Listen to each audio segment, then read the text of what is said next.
Thank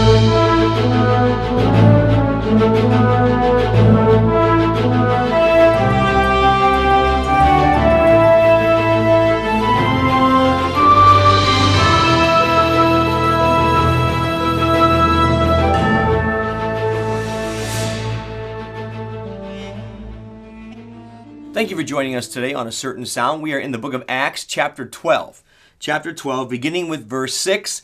Peter is in jail. He's about ready to lose his life. Let's see what we can glean from this particular chapter, these particular few verses. In verse 6 it says, "And when Herod would have brought him forth, the same night Peter was sleeping between two soldiers, bound with two chains, and the keepers before the door kept the prison." Now I have to stop there. We've been talking about James was killed. Peter is now in prison. He's going to lose his life. Peter is within the confines of the will of God. He is living, walking, breathing, serving God in the will of God. And guess what? When that's where you are, all is at rest. All is at peace because you are doing what God wanted you to do. And friend, God is in charge. I can't think of any better place to be than the will of God. What will that get you? Rest. What will that cause? It'll cause you to sleep on the eve of your death. You know, Jesus was in a boat sleeping, and the disciples said, "Don't you care that we perish?" Here he is sleeping, and the boat's filling with water. Seems to me that Jesus had the same relationship with God that caused him to sleep as it does Peter, causing him to sleep. Friend, I attribute this to Peter's spiritual condition. Friends, when you are rightly related to God, in the will of God, you need not fear what man can do unto you. But I also attribute it to this. In verse 5 it says, "Prayer was made without ceasing of the church for Peter." So in other words, I attribute this to the church praying for Peter. May we always pray for one another and never forget that your prayer is effective, even when it seems like nothing's happening. I'm reminded of Daniel when he prayed. It took 21 days. 21 days, and the angel of the Lord comes to him and says, "Daniel, from the first day you prayed, your prayer was heard.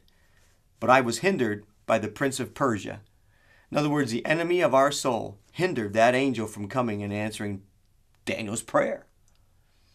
So from the first day you prayed it, God heard it. So don't you stop. You know, Daniel prayed for 21 days. What if he would have quit?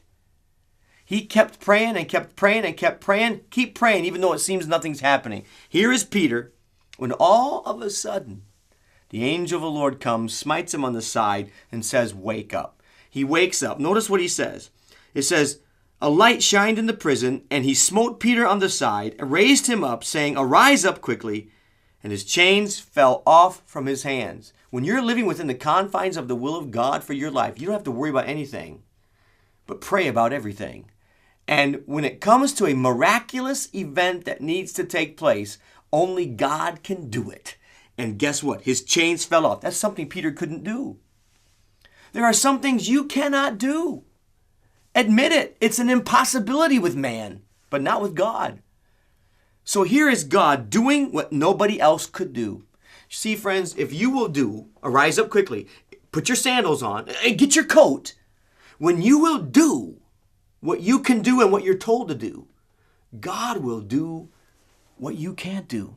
For instance, it says the angel said to him, "Gird thyself, bind on your sandals." And so he did. And he said, "Put your garment on." And he did. And he says, "Follow me." And he did. It says in verse 9, "And he went out and followed him and did not know that it was true which was done by the angel, but thought he saw a vision." Now get this.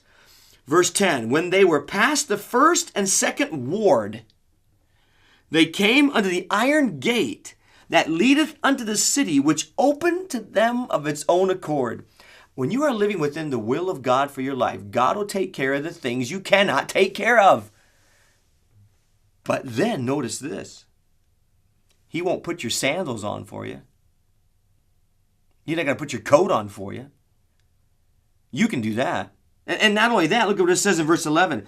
Peter said to himself, "Now I know the Lord delivered me." And verse 12 says, "And when he had considered the thing, he came to the house of Mary where the people were praying." You see, friend, God gave us a brain. He expects us to use it. He will do what we cannot do. But then it says we must stop and consider what to do next. The angel left him standing in the street, left him to consider. You see, friend, when reasoning is available, when reasoning is adequate, it will lead us to the right action. And what did he do? He went to church. Thank you for watching A Certain Sound Daily Video Devotional. A Certain Sound is a production of Word of Truth Christian Center in Bowling Green, Ohio. For more information or to listen to the 1-hour internet radio program titled Truth Talk, visit us online at www.wordoftruthbg.org. You can also write to us at Word of Truth Christian Center, 1163 Napoleon Road, Bowling Green, Ohio, 43402, or send an email to wotcc@wordoftruthbg.org. When writing, be sure to ask how to get a complimentary CD of a Sunday morning message preached at Word of Truth Christian Center. For Word of Truth Christian Center and A Certain Sound Daily Video Devotional, I'm Sonetta. God bless, and we'll see you tomorrow.